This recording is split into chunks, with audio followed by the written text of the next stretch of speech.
오늘 말씀 예수님께서 많은 말씀들을 비유로 말씀하시는 중에 그 비유 말씀 중에 한 가지예요. 위에 우리가 나눈 36절 말씀 바로 전에 34, 35절을 읽으면 이런 말씀이 있습니다. 예수께서 이 모든 것을 비유로 무리에게 말씀하셨다. 비유가 아니고서는 아무것도 그들에게 말씀하지 않으셨다. 이것은 예언자를 시켜서 하신 말씀을 이루시려는 것이다. 자, 예수님께서 많은 말씀들, 많은 이적들, 많은 사역들을 감당하실 때 지금 이 말씀들이 좀 반복되는 것들이 있어요. 왜? 성경의 말씀을 이루시기 위해서. 예수님 이전에 있었던 이사야, 그렇죠? 이사야를 더불어서 예레미야, 많은 그 전에 예언자들이 예수님을 예견했죠. 어떤 분이 오실 건데 그분은 이러실 거다. 우리를 구원해줄 그리스도가 나타나실 건데 그분의 형체는 이럴 거다. 모습은 이럴 거다. 그분은 저럴 거다. 그런 것들을 하나하나 이루시기 위해서 예수님께서 하나하나 이적을, 하나님의 질서를, 하나님의 계획을 정말 한치의 오차 없이 이루어 나가시는 상황입니다. 오늘 이 시점 역시 예수님께서 무리들에게는 모두 다 그 진리의 말씀을 오픈하지 않으셨어요. 다 비유적으로 말씀하셨어요. 그래서 사실 제자들조차 사실 그 비유가 뭘 의미하고 뭘 뜻하는지 알 수 없었어요. 그래서 제자들은 묻지요. 주님, 아까 이 비유가 뭘 뜻하는 겁니까? 저희들에게 말씀해 주십시오. 근데 예수님은 제자들에게만큼은 그 비유의 참 뜻을 말씀해 주셨습니다. 오늘 역시 밭에 대한 비유예요. 이 밭에 대한 비유를 알기 위해서는 그 전에 그 밭에 대해서 비유적으로 말씀하신 것을 우리가 좀 확인해 봐야 되는데 조금 거슬러 올라가 볼까요? 좀 거슬러 올라가 볼게요.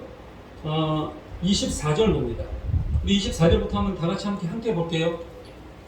24절부터 30절까지 한번 우리 교독하겠습니다. 예수께서 또 다른 비유를 통해서 그들에게 말씀하셨다. 하늘나라는 자기 밭에다가 좋은 씨를 뿌리는 사람과 같다. 사람이 들이한다는 원수가 와서 밀린 가루에서 가라지를 뿌리고 왔다. 밀이 줄기가 나서 열매를 맺을 때에 가라지도 뿌렸다.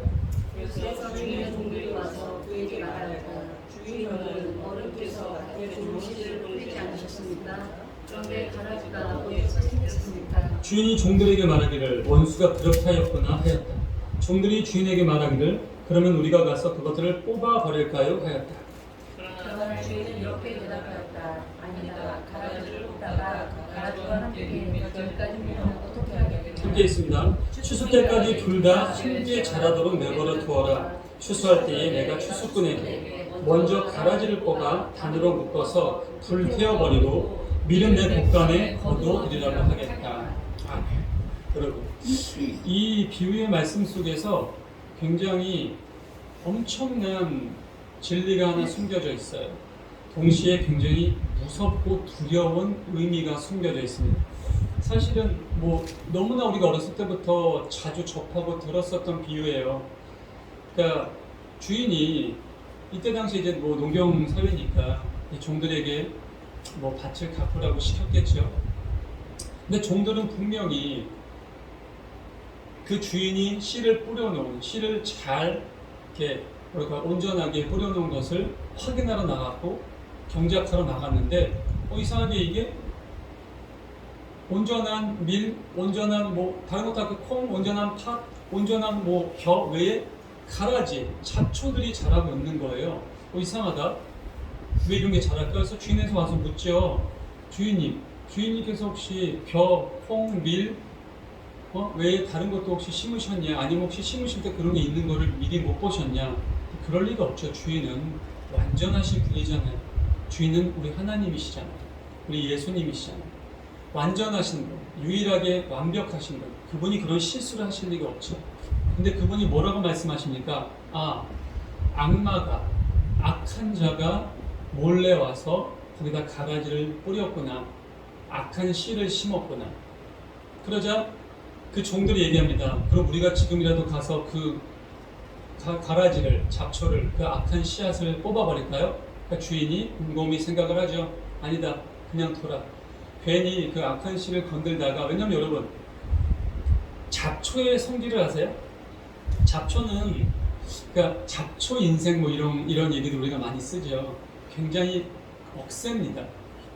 억세고, 제가 예전에 그 텔레비에서 그 무슨 프로인지 기억이 안 나는데 그 잡초를 막 이렇게 걷어들이고 뽑는 장면을 봤는데, 뿌리도 깊어. 이 잡초들이요, 뿌리도 얕지도 않아. 그러면서 잡초들이 또 이 뿌리가 올곧게 자라는 게 아니라 굉장히 이렇게 뭐랄까요, 무질서하게 자라요.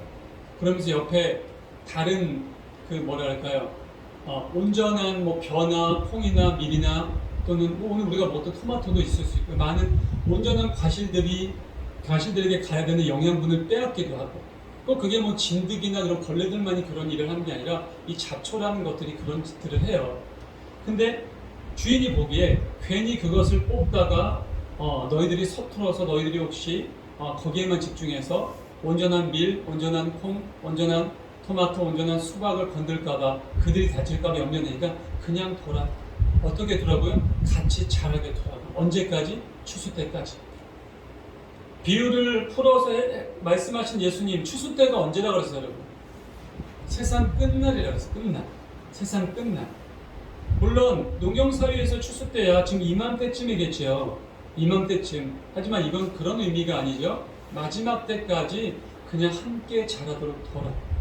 가끔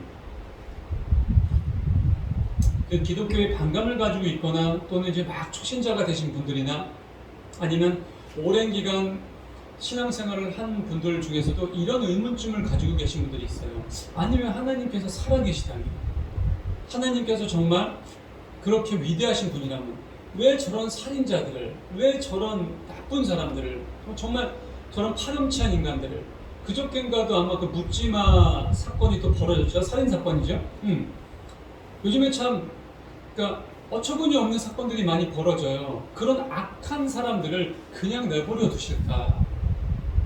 오히려 또 반대로 정말 법 없이도 살 저 사람이, 저렇게 착한 사람이 왜 저렇게 허무하게 갈까? 왜 저렇게 아까운 인생이 저렇게 오래 살지 못하고 죽을까? 그러면서 정말 하나님이 살아계시는 할까? 뭐 이런 얘기들 주고받는데 여러분, 그런 궁금증을 가지실 필요가 없어요. 그냥 오늘 이 밭의 비유에 그게 고스란히 다 담겨져 있거든요. 하나님께서 모르시는 게 아니에요. 하나님만 모르시는 게 아니에요. 하나님이 그 일을 맡긴 종들도 알아요.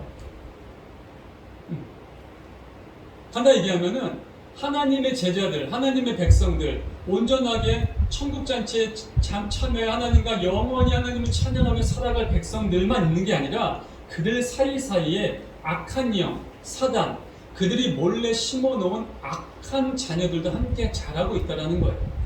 어쩌면 더 많을 수도 있어요.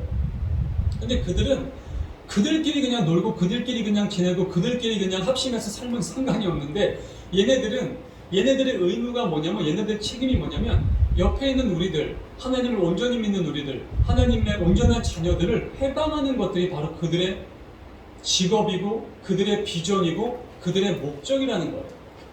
잡초가 옆에 있는 양분을 빼앗고 온전하게 자라는 그 밭을 갉아놓는 것처럼 말이죠. 그래서 하나님께서 뭐라 그러시냐? 그냥 둬라. 내버려 둬라. 내가 마지막 때에 추수꾼에게 시켜서 뭐라고 한대요, 여러분? 여기도 굉장히 엄청난 진리의 말씀이 있어요, 여러분.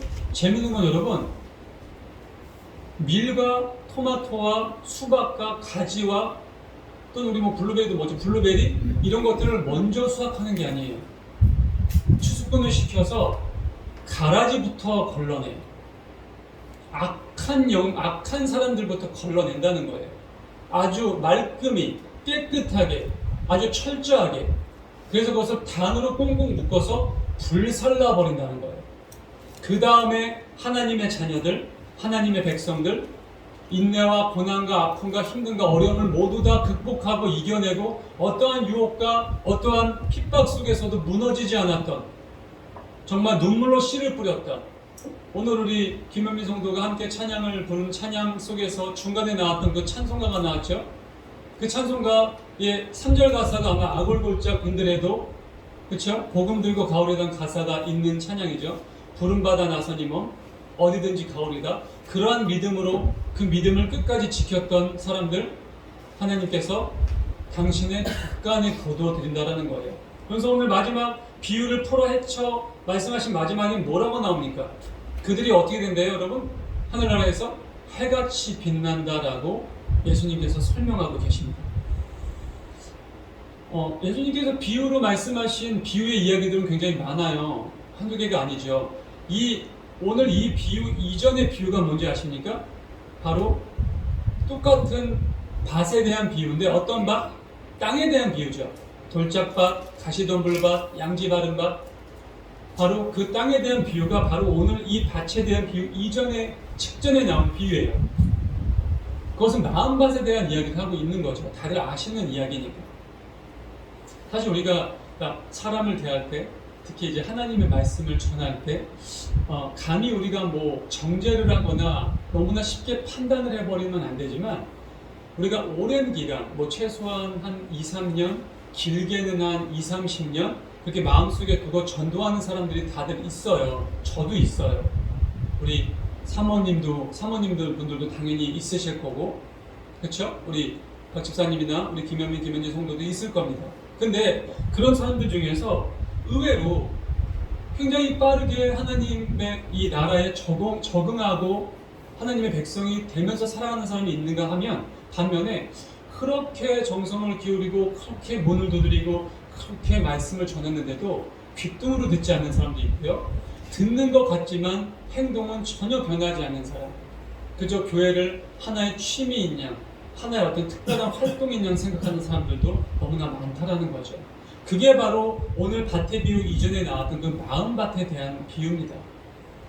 그 마음밭에 대한 비유를 보면 사실은 오늘 이 밭에 대한 비유만큼 그렇게 뭐랄까요? 무섭고 굉장히 직선적이고 굉장히 심판적이진 않아요. 거기까지는 그렇다면 내가 그때 전도했던 그 친구가 좀 돌짝밭 같은 마음이구나. 좀 내가 그 친구에게 이러한 이야기를 주면서 양지 바른 마음이 될 수 있도록 좀 전해야겠다. 좀 더 내가 참고 인내하고 견뎌야겠구나. 뭐 이런 마음을 먹을 수 있겠는데 여러분 오늘 이 비유는 그런 시간이 없어요. 그럴 기회조차 없어요. 왜냐하면 가라지는 몰라 본인들의 운명을. 마지막 추수의 때에 그 일꾼들이 천사들이 하나님의 천사들이 추수꾼들이 와서 여러분 여기서 종들한테 마지막 추수 때에 뽑으라 그러면 가라지만 뽑는 게 아니라 가라지를 뽑다가 온전한 열매도 상할 수 있어. 근데 마지막 추수 때에 하나님께서 이 주인이 추수꾼들에게 그 종들에게 뽑으라는 게 아니에요. 추수꾼을 부린다는 거예요. 다른 어떤 존재들이 온다는 거예요. 영적인 존재, 엄청난 능력을 하나님께 부여받은 존재, 시공간을 초월하는 존재, 그 존재가 와서 그 가라지를 하나도 놓치지 않고 모두 다 도려낸다는 거예요. 그러고는 도망가지 못하게 단을 꽁꽁 묶어서 영원히 꺼지지 않는 불가마니 속에 넣는다는 이야기입니다. 굉장히 무서운 이야기예요. 마지막 때는 바로 그런 것이 있는 건데, 근데 여기서 제가 말씀을 보다가 굉장히 놀란 게 뭐냐면, 여러분 말씀을 함께 볼게요. 오늘 함께 읽은 말씀 중에 40절 봅니다. 함께 읽을까요? 시작.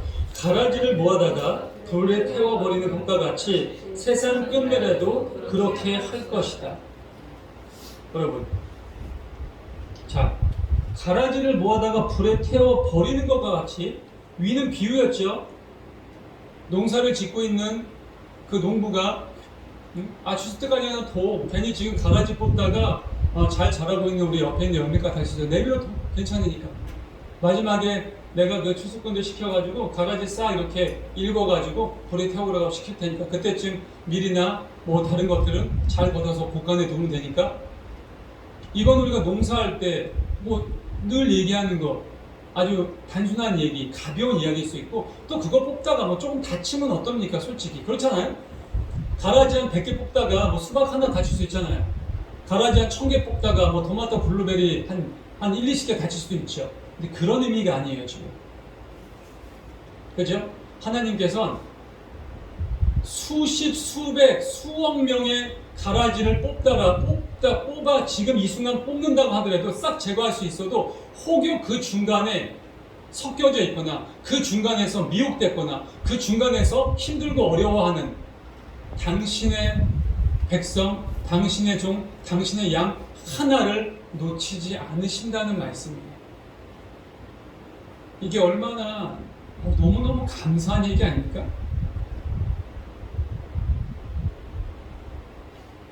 그게 바로 우리 하나님이라는 거예요. 근데 오늘 예수님께서 전 이 말씀에서 너무나 마음속에 화나고 와닿는 게 뭐냐면, 보통 성경의 스토리나 성경의 어원이나 헬라어의 표현도 그렇고 히브리의 표현도 여러분 이렇게 표현 안 돼요. 그게 뭐냐면, 가라지를 모아다가 불에 태워 버리는 것 같이 세상 끝나려도 그렇게 될 것이다 라고 보통 표현되어 있어요. 보통 그래요. 근데 여기서 예수님께서 뭐라고 말씀하세요? 그렇게 할 것이다 라고 표현하십니다. 그리고 원어 헬라어도 찾아보니까 스스로 자동사적인 부분의 단어가 사용되어 있어요. 왜 예수님께서 그렇게 할 것이다 라고 말씀하셨을까요? 심판자가 예수님이기 때문이에요. 세상 끝날 예수님이 모든 권세를 다 지시고 이 땅에 오셔서 모든 심판을 그분이 하시기 때문이에요. 아버지에게 모든 권한을 받으셔서 심판과 또 가라지를 모아서 불에 태우는 모든 행위들, 또 온전하게 고난과 번뇌와 아픔과 역경을 다 이겨내고 주님의 이름으로 고난을 받고 주님의 이름으로 핍박을 받고 주님의 이름으로 매맞아가면서 정말 이름도 없이 값도 없이 자신의 인생을 다 걸고 예수님의 이름만을 선포했던 그 사람들을 기억하셔서 이렇게 하신다고 바로 그분이 내가 그렇게 하겠다라고 선포하시는 장면입니다. 그러면서 이어지는 말씀을 보면 인자가 천사들을 보낸대요. 인자가 누굽니까? 바로 예수 그리스도죠. 그들은 죄짓게 하는 모든 일들과 불법을 행하는 모든 사람들, 자기 나라에서 모조리 끌어 모아다가 불아궁에 쳐넣을 것이라는 거죠. 그러면 그들은 거기서 울며 이를 갈 것이다 라고 얘기합니다. 여러분, 왜 울며 이를 갈 것이다는 이야기가 나올까요? 여러분들 이거 솔직히 성경 읽으면서 이 부분 꽤 많이 나오거든요. 달란트의 뒤에도 나와요. 그렇죠? 한 달란트 받은 자가 한 달란트 숭배다 가져오죠. 이 게으르고 악한 종아, 사랑하는 성도 여러분, 게으른 건 악한 겁니다. 게으른 건 악하기 때문에 하늘나라에 합당한 사람이 아니에요. 하늘나라를 유업으로 받을 수 없어요. 그게 성경의 말씀이고요, 하나님의 말씀이셨고 예수님의 말씀이셨어요. 근데 왜 거기서도 그래요? 쫓겨나죠. 그 하나까지 뺏겨서 5달란트 있는 사람한테 줍니다. 그러고는 쫓겨나서 밖에서 일을 간다라고 거기도 나와요. 왜 일을 갈까요? 도대체 이 단어에 대해서 생각 한 번도 안 해보셨어요 혹시? 저는 예전부터도 성경을 읽으면서 가장 이해가 안 되고 도무지 해석이 안 되는 게 바로 이 단어였어요. 왜 일을 가러 지들이?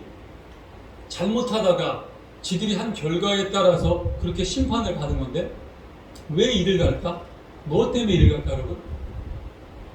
여러 가지 해석을 할 수도 있겠지만 저는 이렇게 해석을 했어요. 성도 여러분, 구약이든 신약이든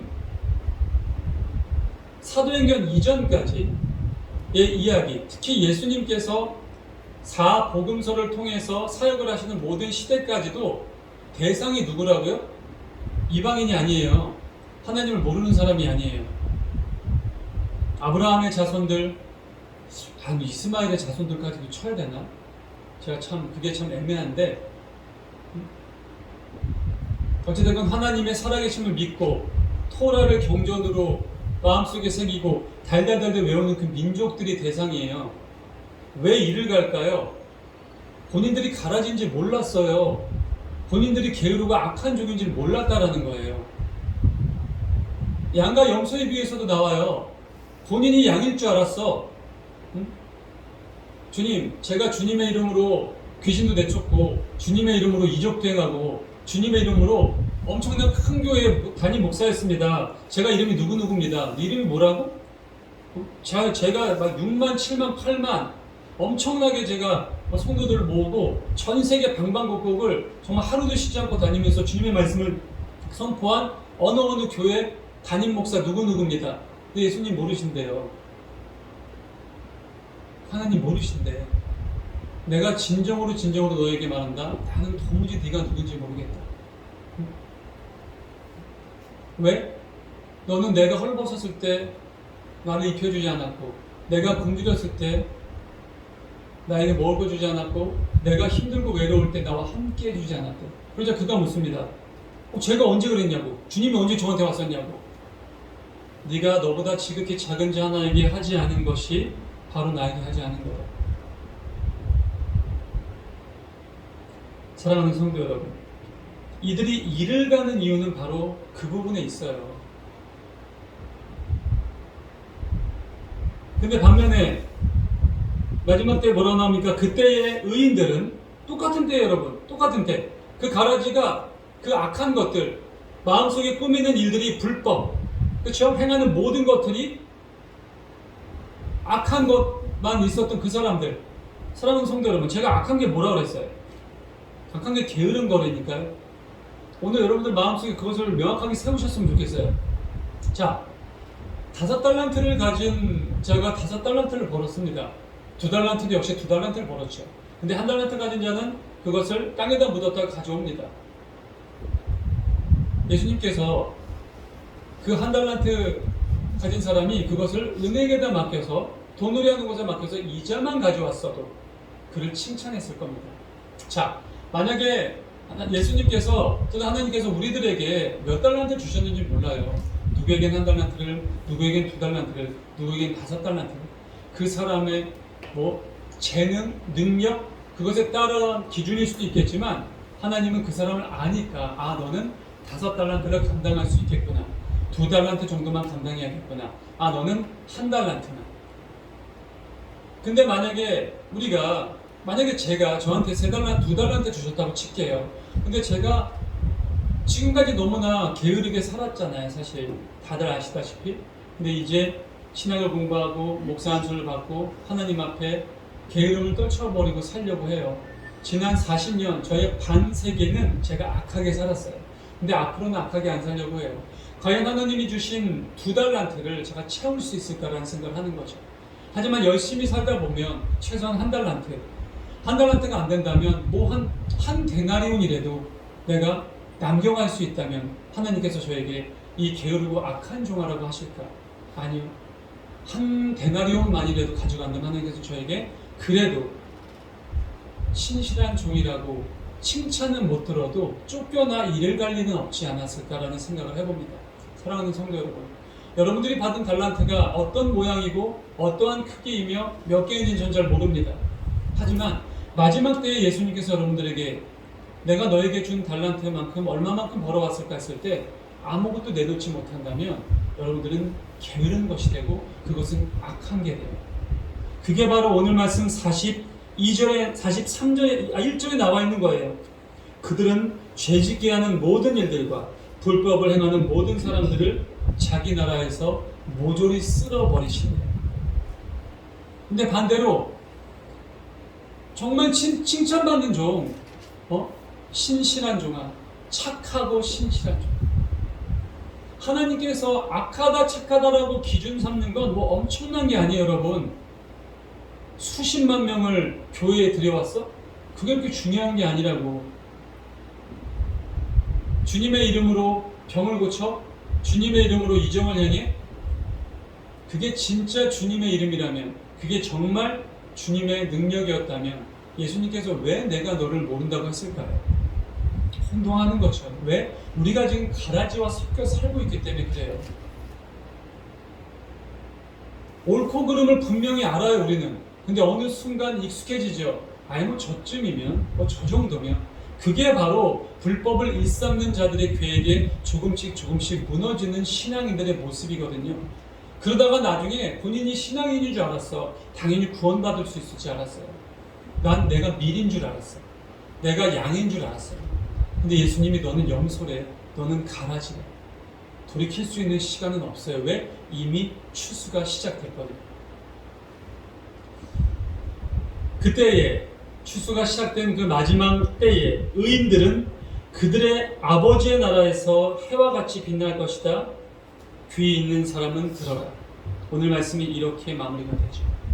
예수님께서 비유로 말씀하실 때 마지막 때마다 계속 반복되는 말씀이 바로 귀 있는 자는 들으라예요. 사랑하는 성도 여러분, 귀가 있으십니까? 들을 귀가 있으신 우리 모든 성도분들 될 수 있기를 간절히 축원합니다. 귀가 있어야 돼요, 여러분. 들을 수 있어야 돼요. 듣지 못하면은 변화할 수 없어요. 듣지 못하면 구별할 수가 없어요. 듣지 못하면 분별할 수가 없습니다. 오늘 아침에 이제 또 차를 타고 오는데 엄청난 말씀을 들었어요, 제가 오늘 말씀 준비한 게 이 말씀인데, 오늘 제가 방송을 통해서 들은 말씀의 본문은 이 말씀이 아니었어요. 근데 그 목사님께서 주장하시는 주제와 오늘 제가 주장하려는 주제가 딱 맞아 떨어진 거예요. 그분이 말씀하시더라고요. 들어야 된대요. 듣지 못하면 예수님이 오셔도, 하나님이 오셔도, 추수꾼이 와서 가라지를 거두어 가는데도 그것을 분별할 수 없대요. 그것을 분간할 수 없다라는 말씀을 하시는 거예요. 저도 오늘 여러분들에게 똑같은 말씀을 드리고 싶습니다.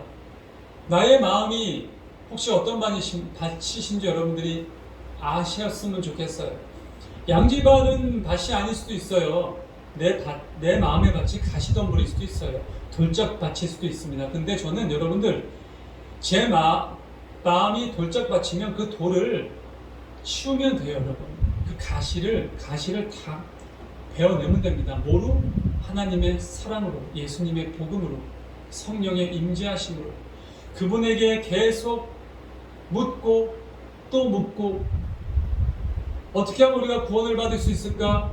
그 밤늦게 몰래 물으러 왔던 니고데모처럼 내가 어떻게 하면 온전한 진리를 깨달을 수 있겠습니까? 라고 물어왔던 젊은 부자 청년이 했었던 행함처럼 우리가 계속 물어야 돼요. 하나님께, 예수님께, 말씀을 통해서, 기도를 통해서. 그래야지 돌짝밭과 같은 우리의 마음이, 가시덤불과 같은 우리 마음이 30배, 60배, 100배의 결실을 맺을 수 있는 온전한 마음으로 변화될 수 있어요. 다른 어떤 교리들은 이미 그것은 정해진 거기 때문에, 예정된 거기 때문에 변화할 수 없다라고 주장하는 교리들도 있습니다. 하지만 여러분들은 어떻게 생각하세요? 저는 무엇이 정답이다, 무엇이 오답이다라고 얘기해 드리고 싶지 않아요. 어차피 결론과 판단은 여러분들의 몫입니다. 선과 악을 알게 하는 나무는 동산 중앙에 두시고 온 동산의 모든 과실을 다 따먹어도 되지만 그것 하나만큼은 따먹지 말아라라고 명령하신 하나님의 마음, 그 선택권을 인간에게 주셨던 것처럼 저는 그래요, 여러분. 천국에 들어갈 수 있고 지옥에 들어갈 수 있는 선택은 우리가 하는 것이지 그것이 애초부터 정해져 있지 않습니다. 말씀을 마무리하죠. 예수님께서 이런 비유로 말씀하신 이유는 그분의 깊은 뜻이 있으셨어요. 하지만 제자들에게는 온전하게 그 모든 비유의 완연한 뜻을 다 설명해 주셨어요. 왜?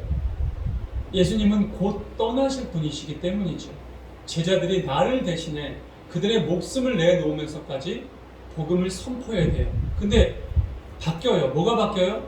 예수님은 이 제자들을 키우시고 이 제자들을 온전하게 만드시는데 또 이 제자들에게 하나님의 나라가 어떠한 곳이냐는 것, 하나님의 나라는 어떠한 사람들이 살아야 된다는 것을 선포하는 것이었죠. 제자들은 그런 예수님의 온전한 제자가 돼서 세상 방방곡곡 퍼져나가면서 예수님의 복음을 전하는 사명을 부여받은 사도들이었기 때문입니다. 그 사도들로 통해 우리 역시 지금 이렇게 교회에 나와서 하나님의 말씀을 마음에 새기고 있는 거죠. 오늘 이 귀한 은혜의 말씀이 여러분들의 귓가에 온전하게 들려질 수 있기를 간절히 소망합니다. 그리고 우리의 삶에 적용하셔서 내 주변에 아무리 사람이 좋고 아무리 관계가 좋고 아무리 착하게 살아도 그 사람이 가라지인지 밀인지 온전하게 구별하실 수 있는 눈과 귀가 여러분들에게 장착되실 수 있게 간절히 소망합니다. 그래야만 우리가 마지막 때에 이를 안 갈아요. 여러분, 우리도 이를 갈면 안 되잖아요. 신실하고 착한 종이라고 칭찬을 못 들을지언정 게으르고 악한 종이라는 핀잔은 들으면 안 돼요. 내가 받은 달란트가 무엇인지를 깨닫고 온전하게 확인하실 수 있는 시간이 될 수 있길 바랍니다. 그리고 내가 지금까지 혹여 하나님의 기준하에 악하게 살아왔다면 앞으로 남은 인생은 착하게 신실하게 살아가서 나에게 주신 달란트만큼 하나님께 돌려드릴 수 있다면 정말 너무 좋은 거지만 그만큼 안 되더라도 하나님께 빈손으로 돌아가지 않을 수 있도록 하나님 앞에 내가 당당할 수는 없지만 그래도 최소한 부끄럽진 않을 수 있도록 그런 우리 사랑하는 모든 성도들 될 수 있기를 주님의 이름으로 간절히 축원합니다. 기도하겠습니다.